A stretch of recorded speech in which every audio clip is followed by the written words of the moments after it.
Bonsoir tout le monde. Ce soir, nous sommes au Bénin dans le cadre de la rencontre du partenariat de Ouagadougou, une rencontre d'orientation des journalistes sur la thématique de la santé reproductive. Et dans ce cadre-là, nous nous entretenons avec Youssouf Bamba, qui est le président du réseau des journalistes en santé et environnement en Afrique, RIMAPSEN. Bonsoir Youssouf. Bonsoir.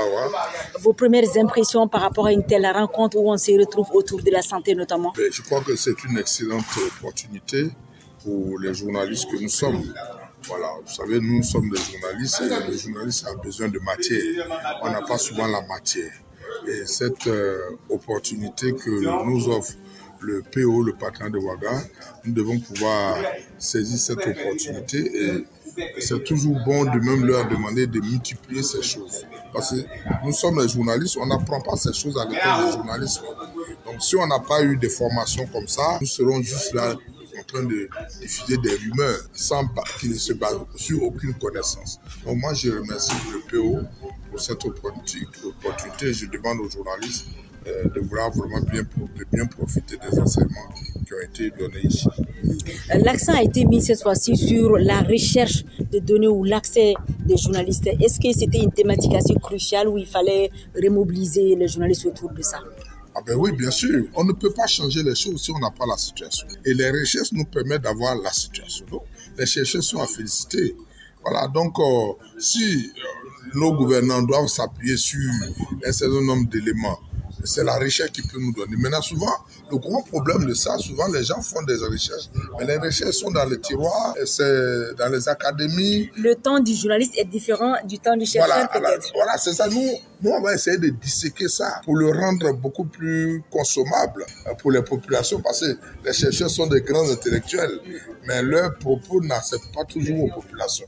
On fait de la radio, on fait de la télé, on fait de la presse écrite, de la presse en ligne. Ça nous permet vraiment de prendre ce qu'on peut dedans, essayer de le traduire, de le convertir en produit beaucoup plus léger, soft, pour que la population consomme.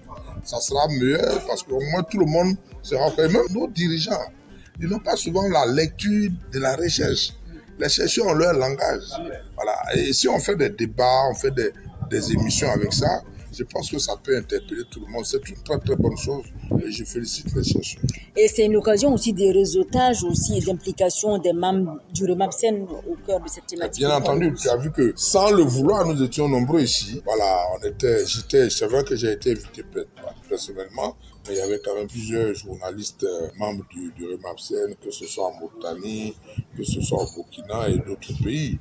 Donc, sans oublier le Bénin. Donc, vous voyez que nous sommes vraiment dans notre élément, comme on le dit. Nous, on est à la recherche de l'information. On a créé le RIMAPSEN pour ne pas que les gens nous cherchent. Il faut que les gens savent, quand ils veulent communiquer, où nous trouver. Et dans chaque pays, nous avons mis en place une coordination nationale qui sont des journalistes professionnels en matière soit de santé ou d'environnement, ou quelquefois les deux à la fois. Donc, je voudrais remercier tous ces journalistes. Mais maintenant, la balle est dans notre camp.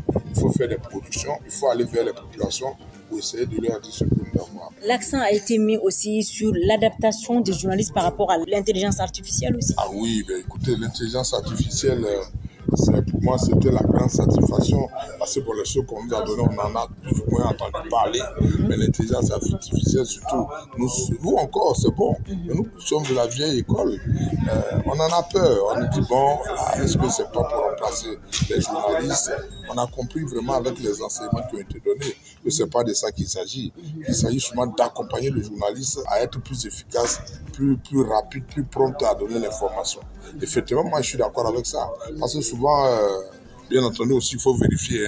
Le formateur nous l'a dit. Il ne faut pas donner tout ce qui vient de l'intelligence artificielle. Il faut l'affronter avec les chercher des sources. Donc, moi, je suis vraiment content. Et nous, on va développer d'ailleurs ça au cours de prochaines sessions. Parce que tout journaliste qui travaille aujourd'hui sans ça est totalement à côté de la plaque. Donc, on n'a pas le choix, en fait. Et vous voyez, quand l'Internet est venu, c'était compliqué. Nous, quand moi j'étais encore à la radio, en Côte d'Ivoire, on utilisait à l'époque les Nagra. Je ne sais pas si vous avez connu ça. Ils ont des grands appareils. Mais aujourd'hui, ce n'est pas ça. À chaque époque, on s'en outil, en fait. Voilà, et nous, on avait du mal. Mais aujourd'hui, on avait des petits appareils à l'époque. On appelait des enrichisseurs, des dictaphones. Mais aujourd'hui, on est en train de faire une interview avec un appareil qui sert d'abord comme téléphone, mais maintenant, ça sert à beaucoup de choses.